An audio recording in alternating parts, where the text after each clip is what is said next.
Hello everyone, welcome back to Disbrain classes. तो आज हम वापस से अपना नया सेशन जो कि 25-26 है उसको स्टार्ट करते हैं।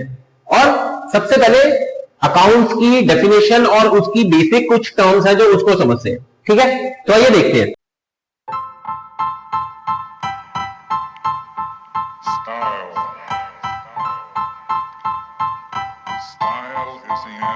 अकाउंटिंग की डेफिनेशन को समझते हैं कि अकाउंटिंग है क्या।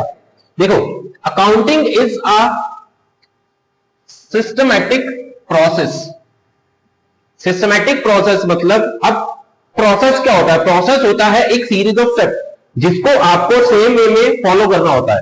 तो अकाउंटिंग में भी एक प्रोसेस होता है जिसको आपने वन बाय वन फॉलो करना होता है। किसका सिस्टमैटिक प्रोसेस है? Of recording, classifying, summarising, analysing and interpreting the financial transactions. ठीक है, देखो सिस्टमैटिक प्रोसेस क्या होता है अकाउंट्स का? सबसे पहले हमें अकाउंट्स के अंदर जर्नल बनानी होती है, ये फर्स्ट है। जर्नल के बाद हमारा लेजर बनता है, लेजर अकाउंट्स। ठीक है, जर्नल एंट्रीज हमें डालनी होती है, सब आगे जाके पढ़ेंगे क्या होती है जर्नल एंट्रीज, क्या होता है लेजर अकाउंट्स। ठीक है, लेजर के बाद हमें बनाना होता है ट्रायल बैलेंस। ठीक है, ट्रायल बैलेंस के बाद हमें बनाना होता है trading account, trading and P&L account, और इसके बाद हमारी बनती है बैलेंस शीट। ठीक है, ये पूरा एक सिस्टमैटिक प्रोसेस होता है जो कि हमें फॉलो करना पड़ता है अकाउंटिंग करते टाइम। सबसे पहले हमें एंट्रीज जर्नल में डालनी पड़ती है, जर्नल के बाद हम लेजर में उसकी पोस्टिंग करते हैं, लेजर के बाद ट्रायल बैलेंस बनता है, ट्रायल बैलेंस से फिर हम ट्रेडिंग और P&L और बैलेंस शीट बनाते हैं। ठीक है, तो अकाउंटिंग एक सिस्टमैटिक प्रोसेस है। कौन सा सिस्टमैटिक प्रोसेस है? रिकॉर्डिंग का। रिकॉर्डिंग किसमें होती है? रिकॉर्डिंग होती है जर्नल में। जितनी भी आपकी फाइनेंशियल ट्रांजैक्शंस है, मतलब ऐसे इवेंट्स या ऐसी ट्रांजैक्शन जिसमें मनी का इनफ्लो या मनी का आउटफ्लो हो, सिर्फ उन्हीं एंट्रीज को हम रिकॉर्ड करते हैं। ठीक है, रिकॉर्ड करने के बाद हम उनको क्लासिफाई करते हैं लेजर में, कि भाई जितनी भी एक टाइप की एंट्री जर्नल एंट्रीज हमारी आ रही है ना, उनको एक लेजर में डाल देते हैं। जितनी बाकी जर्नल एंट्रीज आ रही है उनको उसी हिसाब से दूसरे लेजर्स में डाल देते हैं। ठीक है, क्लासिफाई हो गया। फिर हम उनकी एक समरी बनाते हैं। समरी कहां जाके बनती है? समरी बनती है ट्रायल बैलेंस में। सारे जितने भी आपने पूरे साल के अंदर अकाउंट्स बना रखे हैं उनकी समरी एक ट्रायल बैलेंस के अंदर बनती है। समरी के बाद फिर हम एनालाइज करते हैं और इंटरप्रेट करते हैं। एनालाइज और इंटरप्रिटेशन सब हमारा P&L और ट्रेडिंग और बैलेंस शीट से होता है, जिसमें हम अपने प्रॉफिट्स कंसीडर करते हैं कि हमें ड्यूरिंग द ईयर प्रॉफिट्स हो रहे हैं या लॉसेस हो रहे हैं। ठीक है, इंटरप्रेटिंग द फाइनेंशियल ट्रांजैक्शंस, सारी ट्रांजैक्शन नहीं, सिर्फ ऐसी ट्रांजैक्शन जिसमें किसी ना किसी टाइप से पैसे का इनफ्लो या आउटफ्लो हो, उन्हीं ट्रांजैक्शंस को हम यहां सब कंसीडर करते हैं। And communicating the result to the users, और उसके बाद जो भी आपको रिजल्ट यहां से मिला ड्यूरिंग द ईयर, या आपको प्रॉफिट्स हो रहे हैं या आपको लॉसेज हो रहे हैं, ठीक है, जो भी रिजल्ट आपको मिला, और बैलेंस शीट से जो भी आपकी फाइनेंशियल स्ट्रेंथ है, कितनी आपकी एसेट्स हैं, कितने आपकी लायबिलिटीज हैं जो आपको पे ऑफ करनी है, वो सारी फाइनेंशियल स्ट्रेंथ्स और वो सारे अपने प्रॉफिट और लॉसेज वो आप कम्युनिकेट करते हो किसको? यूजर्स को। तो यही एक अकाउंटिंग का पूरा प्रोसेस है। अकाउंटिंग क्या है? ये एक सिस्टमैटिक प्रोसेस है किसका? रिकॉर्डिंग का, क्लासिफाई का, समराइजिंग का, एनालाइजिंग का एंड इंटरप्रेट करना फाइनेंशियल ट्रांजैक्शंस को, और उससे जो रिजल्ट निकला उनको उसके यूजर्स को कम्युनिकेट करना। ठीक है, जिसके अंदर हम जर्नल, सबसे पहले हमें फाइनेंशियल ट्रांजैक्शंस कंसीडर करनी होती है कि कितनी फाइनेंशियल ट्रांजैक्शन है, मतलब ऐसी ट्रांजैक्शन जिसमें मनी का इनफ्लो या आउटफ्लो हो रहा है। ठीक है, इन फाइनेंशियल ट्रांजैक्शन को आपने निकाल लिया, उसके बाद आप उसको जर्नल में रिकॉर्ड करोगे, जर्नल एंट्रीज डालोगे उनकी। उसके बाद आप उनकी एक टाइप की जर्नल एंट्रीज को एक लेजर अकाउंट में कंसीडर कर दोगे, वहां डाल दोगे। उसके बाद आप उसका ट्रायल बैलेंस बनाओगे, फिर उसके बाद आपका ट्रेडिंग और P&L, फिर उसके बाद बैलेंस शीट। तो इसी प्रोसेस से हम अपनी अकाउंटिंग जो है वो ड्यूरिंग द ईयर करते हैं। ठीक है, तो ये तो थी एक बेसिक सी अकाउंट्स की डेफिनेशन। इसके बाद कुछ बेसिक अकाउंटिंग टर्म्स हैं जो हमें समझनी पड़ती हैं अकाउंट शुरू करने से पहले, तो उसको समझते हैं। तो ये कुछ बेसिक टर्म्स हैं हमारी पूरी अकाउंटिंग के अंदर, उनको समझते हैं। एक एक करके। सबसे पहली बिजनेस ट्रांजैक्शन। अब ये बिजनेस ट्रांजैक्शंस क्या होती हैं? बिजनेस ट्रांजैक्शन होती हैं ऐसे इवेंट जो आपके डे टू डे बिजनेस में किए जाते हैं। Events in day to day basis. आप कुछ खर्चा कर रहे हो, आप कुछ इनकम कमा रहे हो, आप कुछ परचेजेस कर रहे हो, आप कुछ सेल्स कर रहे हो, जिनमें कैश इन्वॉल्व है, उनको हम बोलते हैं बिजनेस ट्रांजैक्शंस। ठीक है, जो बिजनेस के पॉइंट ऑफ व्यू से आप कर रहे हो, बिजनेस के लिए परचेजेस, बिजनेस के लिए सेल्स, बिजनेस के लिए आप अपने वर्कर्स को सैलरीज दे रहे हो, ठीक है, बिजनेस के लिए आप उसका रेंट पे कर रहे हो, बिजनेस के लिए आप उसका इलेक्ट्रिसिटी बिल पे कर रहे हो, वो सारी होती है बिजनेस ट्रांजैक्शन जो कि हमारे डे टू डे बेसिस में की जाती है। ठीक है, अकाउंट क्या होता है? अकाउंट होता है एक पर्टिकुलर हेड जिसमें आप ट्रांजैक्शंस को रिकॉर्ड करते हो। ठीक है, वो होता है अकाउंट। जैसे कैश की कोई एंट्री है, उसको कैश अकाउंट में आप रिकॉर्ड कर रहे हो। परचेजेस की कोई एंट्री है, उसका परचेज अकाउंट हो गया। सेल की कोई एंट्री है, उसका सेल्स अकाउंट हो गया। ठीक है, तो अकाउंट्स वो पर्टिकुलर हेड होते हैं जिनमें एक ट्रांजैक्शन को आप रिकॉर्ड करते हो। कैपिटल। कैपिटल क्या होता है? कैपिटल होता है अमाउंट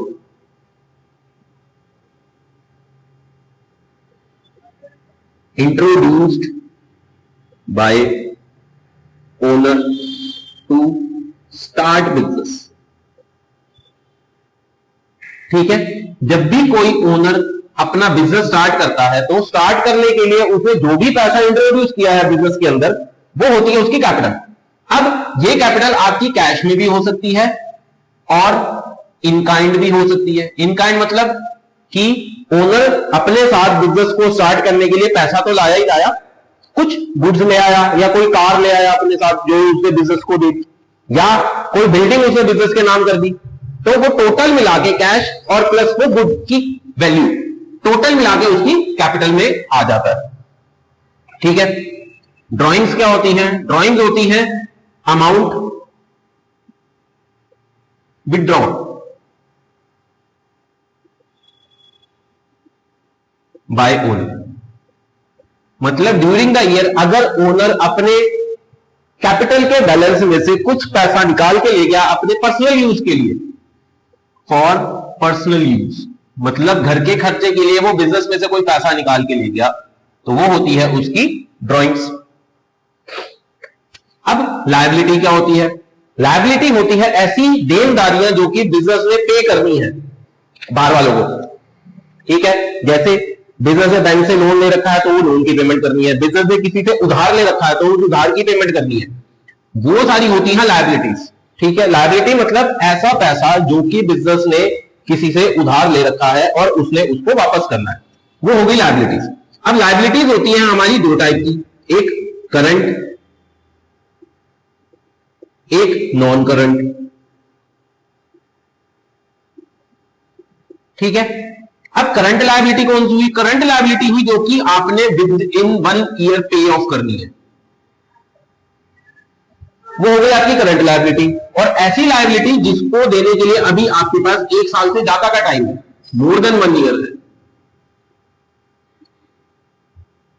मतलब ऐसा पैसा जो आपने 2 साल बाद देना है या 3 साल बाद देना है या 4 साल बाद देना है, वो पैसा आपका कंसिडर होता है नॉन करंट लायबिलिटीज के अंदर। ठीक है, अच्छा अब आते हैं एसेट्स।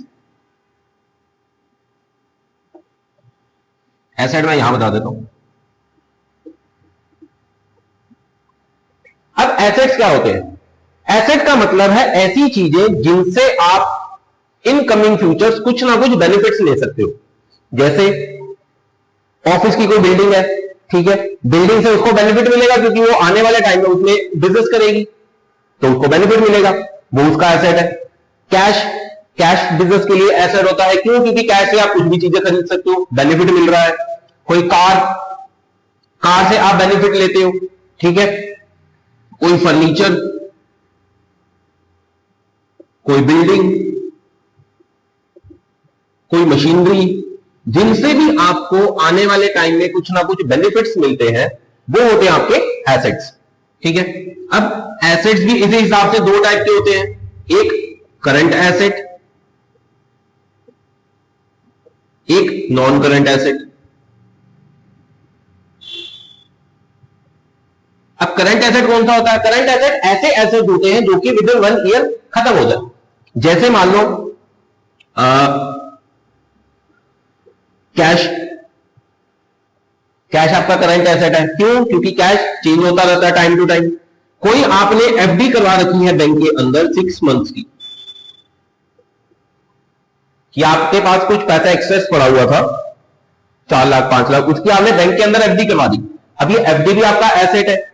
क्यों एसेट है? क्योंकि इसके ऊपर आपको इंटरेस्ट मिलेगा 6 महीने बाद या साल बाद या 2 साल बाद, तो ये भी आपका एक एसेट है।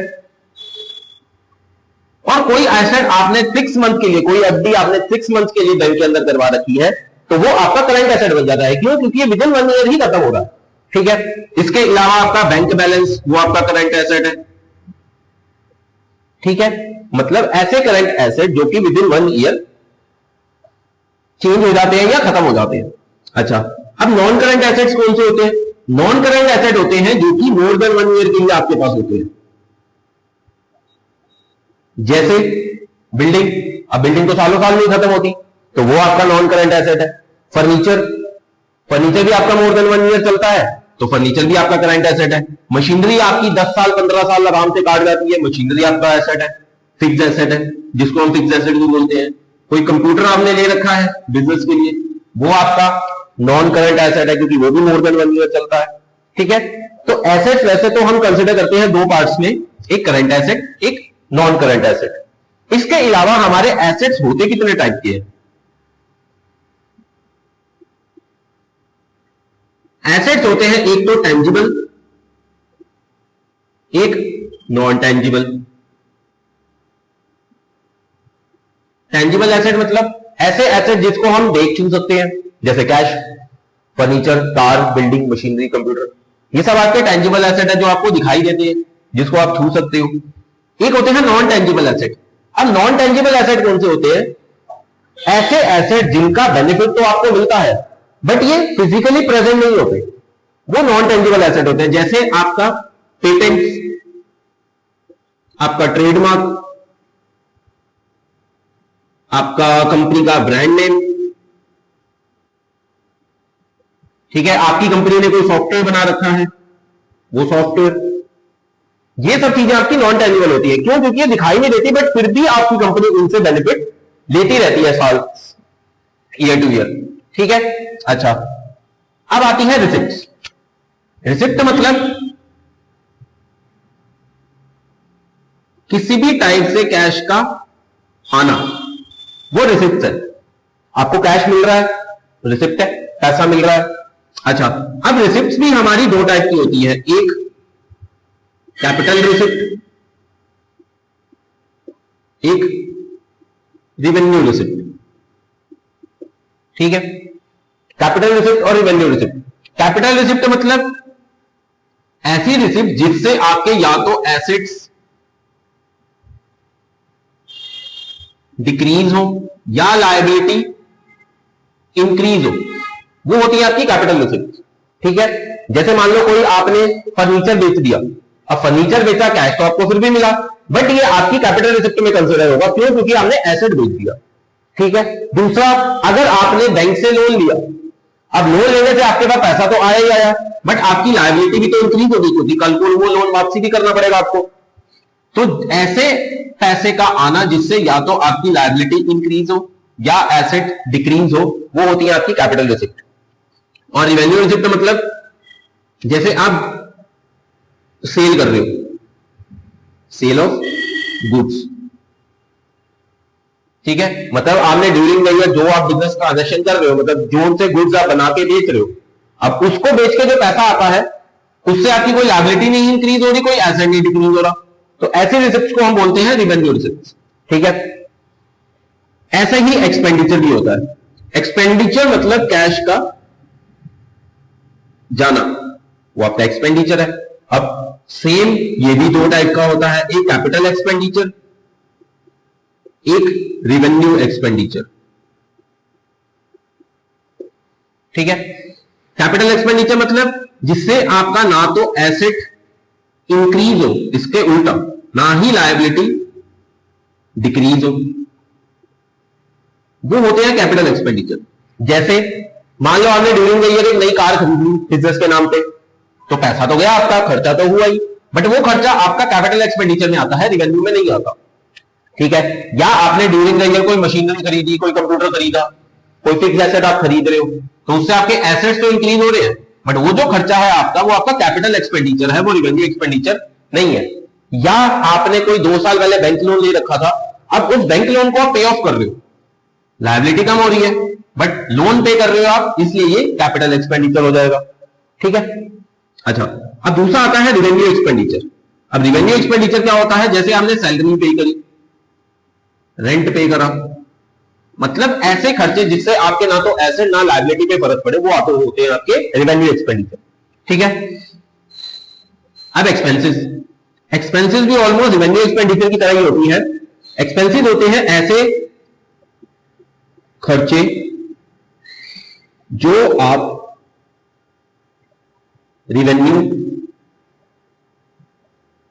अर्न के लिए करते।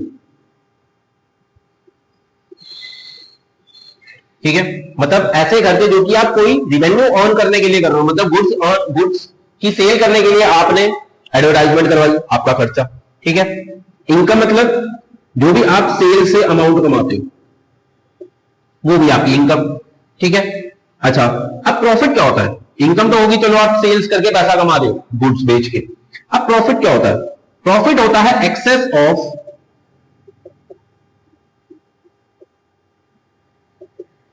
Income over expenditure. ठीक है। प्रॉफिट होता है एक्सेस ऑफ इनकम, जितना भी पैसा आपने गुड्स बेच के कमाया पूरा साल, ओवर एक्सपेंडिचर मतलब जितना खर्चा आपने करा, सारे खर्चे माइनस कर दो, जितना पैसा आपने कमाया ड्यूरिंग द ईयर में से, जो बचा वो आपका प्रॉफिट। और अगर खर्चे ज्यादा हैं, इनकम कम है, तो आपका लॉस। अब प्रॉफिट भी आपका 2 टाइप का होता है, एक ग्रॉस प्रॉफिट, एक नेट प्रॉफिट। ग्रॉस प्रॉफिट आपका निकलता है इनकम में से सिर्फ और सिर्फ डायरेक्ट खर्चे माइनस करके। ठीक है। डायरेक्ट खर्चे कौन से होते हैं आगे जाके पढ़ेंगे। वैसे इन शॉर्ट अगर मैं बोलूं तो डायरेक्ट खर्चे होते हैं जो कि आपके डायरेक्टली कंसीडर किए जाते हैं परचेजेस के साथ, जैसे purchase of raw material, wages, factory का रेंट। ठीक है। जितने खर्चे डायरेक्टली परचेजेस से रिलेटेड होते हैं उनको हम बोलते हैं डायरेक्ट एक्सपेंसेस। और इनकम में से अगर हम सिर्फ डायरेक्ट एक्सपेंसेस माइनस करें तो हमारा ग्रॉस प्रॉफिट निकलता है, और उस ग्रॉस प्रॉफिट में से बाकी बचे हुए सारे खर्चे माइनस कर दो तो हमारा नेट प्रॉफिट निकलता है। ठीक है। अच्छा, अगली आइटम है परचेजेस। परचेजेस मतलब परचेजेस ऑफ गुड्स ओनली, मतलब जिस चीज में आप डील कर रहे हो। अगर मान लो आपका बिजनेस मोबाइल फोन बेचने का है, खरीदने बेचने का, तो जितने भी मोबाइल फोन खरीदोगे वो आपकी परचेजेस कंसिडर हो जाएगी। और अगर आप एसी खरीद रहे हो तो एसी खरीदना परचेजेस में नहीं आता, एसी सीधा सीधा एसेट्स में कंसिडर किए जाते हैं। ठीक है। तो वो परचेजेस में काउंट नहीं होता। हाँ, अगर आपका बिजनेस ही परचेजेस आपका बिजनेस ही सेल और परचेज ऑफ एसी है, तो फिर जितने भी आप एसी ड्यूरिंग द ईयर खरीदोगे वो सब आपका परचेजेस में काउंट हो जाएगा, फिर वो एसेट में काउंट नहीं होगा। क्यों? क्योंकि आपकी डेली बेसिस की ट्रांजैक्शन एसी परचेज और सेल करने की है। ठीक है। तो परचेजेस में काउंट होते हैं सिर्फ ऐसे गुड्स जिनमें आप डे टू डे डील करते हो। ठीक है। अगर आप गारमेंट्स बेच रहे हो तो गारमेंट्स आपकी परचेजेस हो जाएंगी, अगर आप एसी बेचते हो तो एसी आपके परचेजेस हो जाएंगी, अगर आप मोबाइल फोन बेचते हो तो मोबाइल फोन आपकी परचेजेस हो जाएंगे, बाकी अगर आपके एसेट्स। ऐसे ही सेल होता है of goods only, not assets. Asset का बेचना सेल नहीं होता। सेल क्या होता है? सिर्फ और सिर्फ गुड्स का बेचना जिसमें आप डील करते हो। और अगली आइटम है गुड्स जिसमें हम डील करते हैं ऑन रेगुलर बेसिस। जैसे मेरा बिजनेस एसी खरीदने बेचने का है तो एसी मेरे गुड्स हो गए, मोबाइल फोन खरीदने बेचने का है तो मोबाइल फोन मेरे गुड्स हो गए, गारमेंट्स खरीदने बेचने का है तो गारमेंट मेरे गुड्स हो गए। ठीक है। नेक्स्ट आता है इन्वेंट्री। इन्वेंट्री होता है गुड्स रेडी फॉर सेल। ऐसे गुड्स जो बनके तैयार है और बिकने के लिए रेडी है, वो हो गई आपकी इन्वेंट्री। ट्रेड रिसीवेबल क्या होता है, अब जिनको हम डेटर्स भी बोलते हैं। डेटर्स होते हैं ऐसे लोग जिनको आपने उधार पे गुड्स बेचे हैं, उधार पे गुड्स सेल किए हैं और जिनसे आपने उतना पैसा लेना है। जैसे मान लो मेरा जो बिजनेस है वो मोबाइल फोन खरीदने बेचने का है, तो मैंने 10 मोबाइल फोन एक साथ एक मिस्टर ए को बेचे, बट मिस्टर ए ने मुझे अभी पैसे नहीं दिए, उसने मुझे प्रॉमिस किया है कि वो मुझे पैसे एक वीक बाद देगा। तो मिस्टर ए मेरा बन गया डेटर। क्यों? क्योंकि वो मेरे से उधार पे गुड्स ले गया है और उसने उतने पैसे मेरे को वापस करने हैं। ठीक है, उनको हम बोलते हैं ट्रेड रिसीवेबल्स। नेक्स्ट आता है ट्रेड पेबल। ट्रेड पेबल क्या होता है, जिनको हम क्रेडिटर्स भी बोलते हैं। ट्रेड पेबल होता है जिनसे उधार पे गुड्स परचेज किए हैं, जिनसे हमने गुड्स परचेज किए हैं। हमने मतलब बिजनेस ने, जैसे मेरा बिजनेस मोबाइल फोन खरीदने बेचने का है, मैंने जिससे मोबाइल फोन परचेज किए बेचने के लिए वो उधार पे किए। तो जिनको मैंने उधार पे गुड्स लिए हैं और जिनको मैंने पैसा देना है वो मेरे बन जाते हैं क्रेडिटर्स। ठीक है, अच्छा नेक्स्ट आता है डिस्काउंट। डिस्काउंट तो हम सबको पता है कि जो हमें मिलता है ऑन सेल प्राइस या ऑन परचेज प्राइस। जब भी हम कुछ सामान खरीदने जाते हैं तो हमें जो भी कुछ अमाउंट कम देना पड़ता है वो अमाउंट होता है हमारा डिस्काउंट। और हमारा जो डिस्काउंट है अकाउंट्स के अंदर वो दो टाइप का होता है, एक कैश डिस्काउंट, एक ट्रेड डिस्काउंट। ठीक है, trade discount on date of purchase और सेल दिया जाता है। ठीक है, ट्रेड डिस्काउंट हमें जब भी हम गुड्स खरीदने या जब भी हम गुड्स बेचते हैं उस दिन पे अगर हमें डिस्काउंट मिल रहा है तो वो हो गया ट्रेड डिस्काउंट।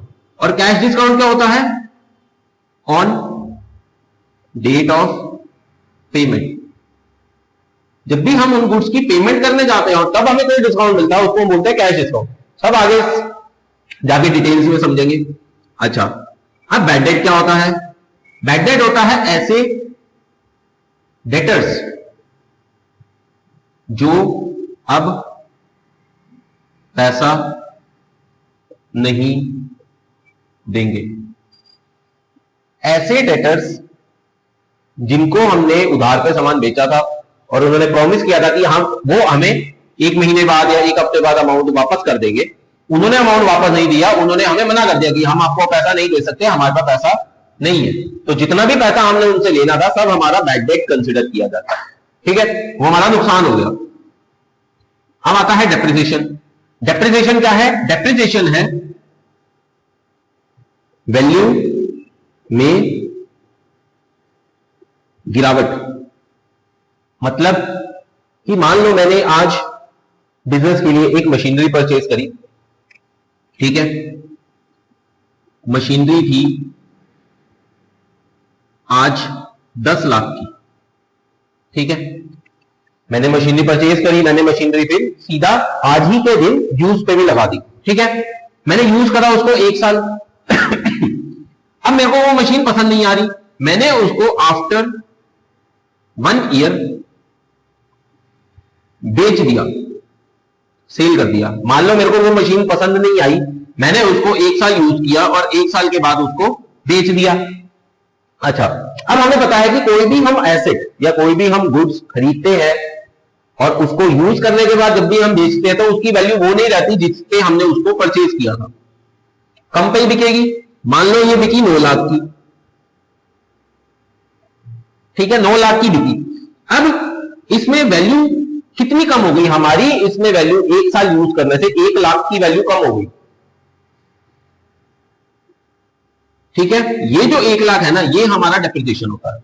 मतलब किसी भी फिक्स एसेट को यूज करने से जब उसकी वैल्यू में गिरावट आती है उसको हम बोलते हैं डेप्रिसिएशन। ठीक है, लास्ट है प्रोप्राइटर। प्रोप्राइटर मतलब कौन होता है? प्रोप्राइटर मतलब होता है ओनर ऑफ बिजनेस। ठीक है, जो बिजनेस रन कर रहा है वो होता है प्रोप्राइटर। तो ये कुछ बेसिक टर्म्स थी जो कि हमें ध्यान रखनी है जब भी हम आगे अपना अकाउंटिंग स्टार्ट करेंगे। तो आज की क्लास के लिए इतना ही। नेक्स्ट क्लास में हम अपने बेसिक रूल्स और फिर उसके बाद जर्नल, फिर लेजर, फिर ट्रायल बैलेंस, ये सब चीजें समझेंगे। जो जो चैप्टर है सब उसको डिटेल्स में समझेंगे और करेंगे। तो आज की